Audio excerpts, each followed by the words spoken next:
পরিবেশ নিয়ে যে অসংখ্য কাজ করেছি আমরা, যেহেতু সময় স্বল্প সময়ের মধ্যে আমরা কিছু যে কাজ করেছি, কিছু কাজের আমি চিত্র তুলে ধরবো।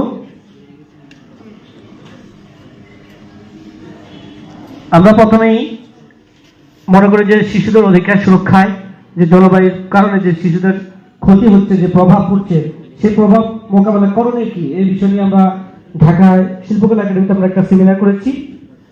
এরপরে চট্টগ্রাম সিআরবিতে আমরা গাছের চারা বিতরণ করেছি, 100 পিস গাছের চারা বিতরণ করেছি এবং 20 পিস গাছের চারা রোপণ করেছি। এবং ঢাকা টিএসসিতে চত্বরে আমরা গাছের চারা বিতরণ করেছি মানুষকে উৎসাহ উদ্দীপনার জন্য এবং আগ্রহ পরিবেশের বিষয়ে কাজ করার জন্য উৎসাহ দেওয়ার জন্য। পাশাপাশি আমরা বিশ্ব পরিবেশ দিবস উপলক্ষে ঢাকা প্রেস ক্লাব থেকে আমরা মাসব্যাপী বৃক্ষরোপণ কর্মসূচি আমরা উদ্বোধন করেছি। কুড়িগ্রাম আমরা পিকআপ দিয়ে, আমাদের ভলান্টিয়ারের মাধ্যমে কুড়িগ্রাম পিকআপ দিয়ে আমরা 1000 গাছের চারা আমরা কুড়িগ্রাম শহরে আমরা বিতরণ করেছি। এবং সোনারগাঁ বিশ্ববিদ্যালয় কলেজে আমরা 100 পিস গাছের চারা বিতরণ করেছি।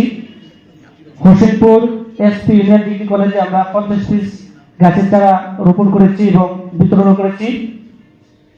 চট্টগ্রাম বন্দরনগরে 38 ওয়ার্ড বেগমগঞ্জ উচ্চ বিদ্যালয়ের শিক্ষার্থীদের নিয়ে আমরা 30 পিস গাছের চারা রোপণ করেছি এবং বিতরণ করেছি শিক্ষার্থীদের মাঝে। পাশাপাশি চট্টগ্রাম দক্ষিণ মধ্য ভালিশহর 38 ওয়ার্ডের অমরসাপাড়ায় 200 পিস গাছের চারা রোপণ করেছি এবং বিতরণ করা হয়েছে। এবং আমরা আরো সুনামগঞ্জের হবিগঞ্জের চুনারঘাট উপজেলায় আমরা আদর্শ স্কুল মাঠে 20 পিস চারা রোপণ করেছি এবং আরো 50 পিস চারা বিতরণ করেছি। পাশাপাশি ঢাকা জাতীয় প্রেস ক্লাবের সামনে শব্দ দূষণ, বায়ু দূষণ, প্লাস্টিক প্রতিরোধ সচেতনমূলক সমাবেশ অনুষ্ঠান করেছি।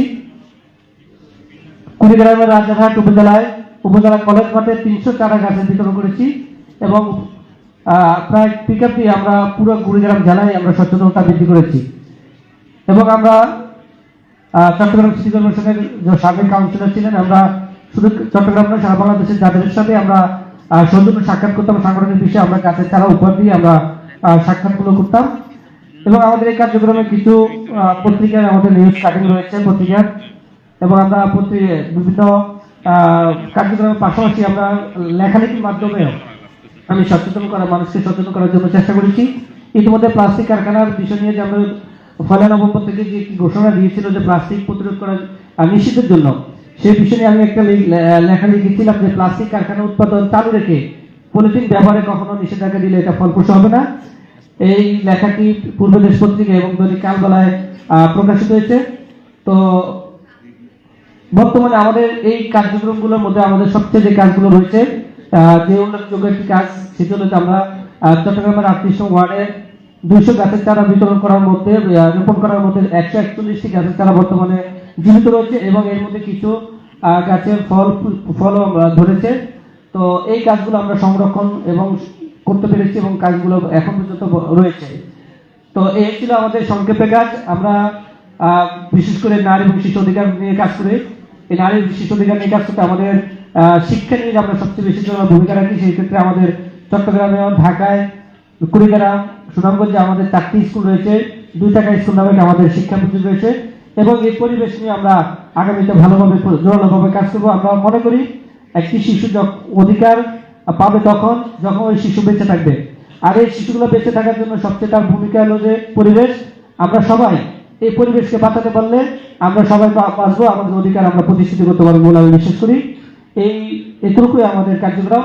সবাই ভালো থাকবেন, সুস্থ থাকবেন এবং আমরা পরিবেশ আন্দোলনে সবাই সক্রিয় ভূমিকা পালন করবেন, এই আশা ব্যক্ত করছি। আসসালামু আলাইকুম ওয়া রাহমাতুল্লাহি ওয়া বারাকাতুহু।